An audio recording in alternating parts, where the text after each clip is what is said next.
First tonight, new details from a document produced by Chinese military scientists where they discuss weaponizing SARS coronaviruses 5 years before the pandemic hit. The book was written by People's Liberation Army scientists and senior Chinese public health officials back in 2015. It describes SARS coronaviruses as heralding, and I quote, a new era of genetic weapons. It says they can be artificially manipulated into an emerging human disease virus, weaponized and unleashed in a way never seen before. One of the authors of this book is the former Deputy Director of China's Bureau of Epidemic Prevention, Li Feng, and the editor-in-chief of the paper, Zhu Dezhong, was the leader of the SARS Epidemic Analysis Expert Group under the Chinese Ministry of Health. He reported to the top leadership of the Chinese Military Commission and the Health Ministry during the 2003 SARS crisis. He briefed them 24 times. He also prepared 3 reports for the General Office of the Communist Party's Central Committee and the General Office of the State Council. He gave 2 big interviews on Chinese state TV and appeared in 6 news articles. He was responsible for 16 national and military command topics. Now, just to be clear, before I go on and bring you new information from this document, while intelligence agencies suspect, and they've been investigating this since early last year, that COVID-19 may be the result of an accidental leak from a Wuhan lab, there's no suggestion it was an intentional release.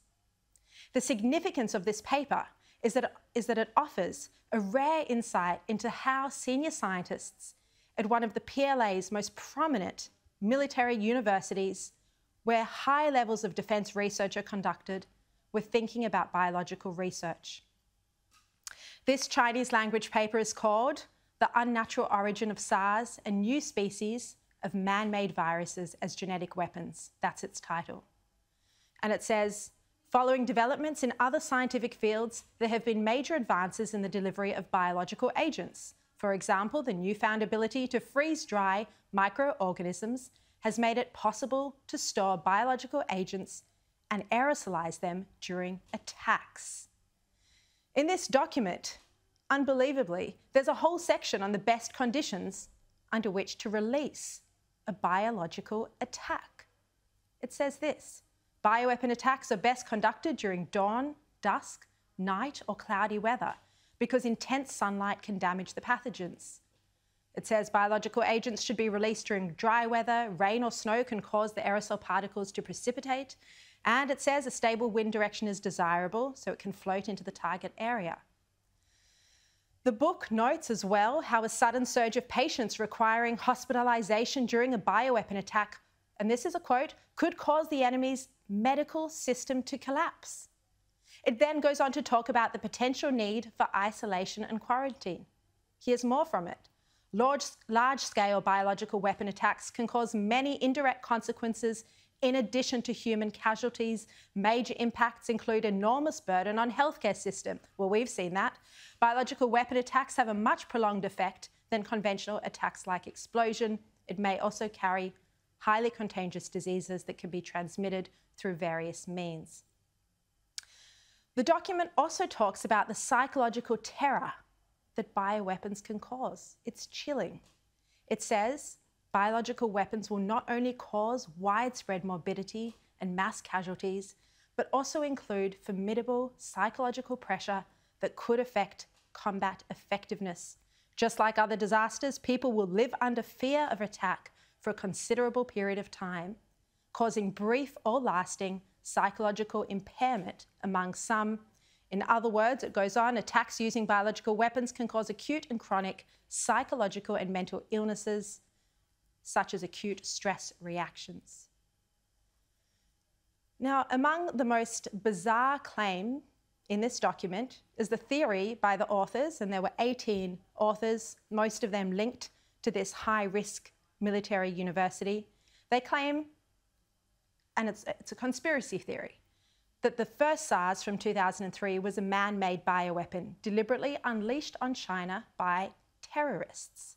Of course, scientific consensus holds that SARS was of natural origin and that it crossed the xenographic barrier from palm civets to humans, likely through the sale of wild animals in wet markets. So this is a very odd conspiracy theory for a senior Chinese military scientist to be pushing about the SARS pandemic of 2003. And it's very similar to China now claiming that the COVID-19 pandemic was brought into Wuhan in frozen food or by the American military. These are conspiracy theories that the World Health Organization irresponsibly gave credence to in its recent whitewash of an investigation. But this isn't just a random conspiracy theory from a senior military scientist. This shows what senior scientists are teaching the next generation of military scientists coming through. As well as reporting to the Chinese Ministry for Health, Zhu Denzhong also held the position of professor and doctoral supervisor at the Air Force Medical University's Military Epidemiology Department. Here, he trained more than 100 PhD and other students, putting this idea into young scientists' minds that SARS from 2003 was a bioweapon inflicted on them by foreign terrorists. One of his students actually went on to write a thesis about this very topic of SARS being of unnatural origin. And that thesis was uncovered, I found out today, by a group of internet researchers, investigators who go by the name of Drastic. I mean, this is a war mentality, teaching Chinese students the best conditions under which to release a bioweapon. This is very dangerous stuff. Yet this editor-in-chief of this paper was successively rated as an outstanding teacher in the army. He was given the gold medal of the Military Academy Education Award. He was recognized as an advanced individual in the national SARS prevention and control work, ranked as an outstanding party member of the General Staff, and he still enjoys special government allowances. New Zealand data scientist Gilles Demoneuf, he's one of the people at Drastic who've been researching this individual. He told me today, you would think that Zhu Dezhong may be some fringe scientist based on his conspiracy theories about SARS-1. Well, he is not.